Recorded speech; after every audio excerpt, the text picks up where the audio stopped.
Everyone, চলো আজকে self improvement চ্যালেঞ্জের ডে 3 তে তোমাদেরকে অনেক অনেক ওয়েলকাম। আজ সকালেও সেম টাইমে উঠে রেডি হয়ে বেরিয়ে পড়েছিলাম মর্নিং ওয়াকে। আজকে চারিদিকটা বড্ড অন্ধকার ছিল। এই মাঠটা পর্যন্ত যাওয়ার পর আমরা হাঁটা দিয়েছিলাম বাড়ির দিকে। আজকে বাড়ি ফেরার পথে এই পায়রাগুলোকে কিন্তু আবারও দেখতে পেয়েছিলাম। আজ সকাল সকাল একজনকার বড় একটা ক্ষতি হয়ে গেছে। আমরাও কিছুক্ষণের মধ্যে চলে এসেছিলাম বাড়ি।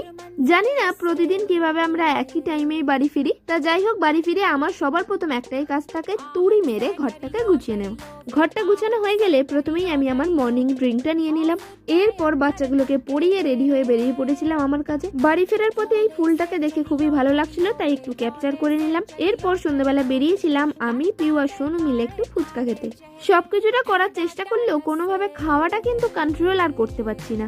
চেষ্টা তো চালাচ্ছি, কিন্তু এর মাঝখানে একটা ভালো হ্যাবিট অজান্তেই অ্যাড হচ্ছে আমাদের লাইফে। ভোরে ওঠার কারণে 10টা বাজতে না বাজতেই আমরা পড়ছি ঘুমিয়ে। আজকের মতো এটুকুই, টাটা।